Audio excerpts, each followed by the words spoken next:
آپ اپنے رب کے حضور ہماری سفارش کیجئے کہ وہ ہمارے حساب و کتاب کا آغاز فرمائے، ہمارے گناہوں کو بخش دے۔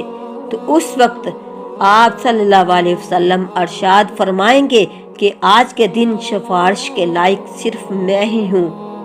چنانچہ اس وقت محمد صلی اللہ علیہ وسلم کو میدان محشر سے شفاعت کے بلند ترین مقام محمود تک پہنچا دیا جائے گا، جو جنت میں عرش الہی کے نیچے ہوگا، اور وہاں پہنچ کر حضرت محمد صلی اللہ علیہ وسلم اللہ کے حضور سجدے میں گر جائیں گے، اللہ سبحانہ وتعالی کی حمد و ثنا بیان کریں گے۔ اس وقت اللہ تعالیٰ کی ذات اپنے پیارے محبوب کے اس محبت برے سجدے کو دیکھے گی، تو اس وقت اللہ سبحانہ وتعالیٰ کا دریائے رحمت جوش میں آ جائے گا۔ تو اللہ سبحانہ وتعالیٰ اپنے پیارے حبیب محمد صلی اللہ علیہ وسلم سے ارشاد فرمائے گا، اے محمد، اپنے سر کو سجدے سے اٹھاؤ اور سوال کرو، شفاعت کرو، قبول کی جائے گی۔ اس کے بعد اللہ سبحانہ وتعالیٰ فرشتوں کی معیت میں نزول فرمائے گا۔ 8 فرشتے اللہ سبحانہ وتعالیٰ کے عرش کو تھامے ہوئے ہوں گے اور عدالت الہی قائم ہو جائے گی۔ فرشتوں کو حکم ہوگا کہ ان کے اعمال نامے تقسیم کر دیے جائے، اہل ایمان کو سامنے کی طرف سے تقسیم کر دیا جائے اور مشرکین کو بائیں ہاتھ میں پیچھے کی طرف سے اعمال نامہ دیا جائے گا۔ اس کے بعد سوال و جواب کا سلسلہ شروع ہو جائے گا۔ دنیا میں انسان نے جو کچھ بھی کیا ہوگا سب کچھ اس کے سامنے آ جائے گا۔ ماضی میں جو کچھ بھی بھول بیٹھا ہوگا سب یاد آ جائے گا۔ اگر ذرا ذرا نیکی بھی کی ہوگی وہ بھی لکھی ہوگی، اور ذرا ذرا گناہ بھی سامنے آ جائے گا۔ ہر چیز درج ہوگی، کوئی بھی چیز چھپی نہ رہ جائے گی، سب لکھا ہوگا۔ ناظرین، قیامت کا دن ایسا دن ہوگا کہ ہر کوئی کسی سے دور بھاگے گا کہ کہیں یہ مجھ سے نیکی نہ مانگ لے۔ ایک بھی نیکی کم پڑ گئی تو کوئی بھی کسی کو نہ دے گا۔ کیوں نہ آج ہی ہم آخرت کی تیاری کر لیں۔ اللہ تعالیٰ ہمیں آخرت کی تیاری کرنے کی توفیق عطا فرمائے۔ قرآن و حدیث کی روشنی میں یہ قیامت کا مختصر بیان ہے۔ دینی معلومات کے لیے چینل کو سبسکرائب ضرور کیجیے۔ اللہ تعالیٰ ہمیں عمل کی توفیق عطا فرمائے۔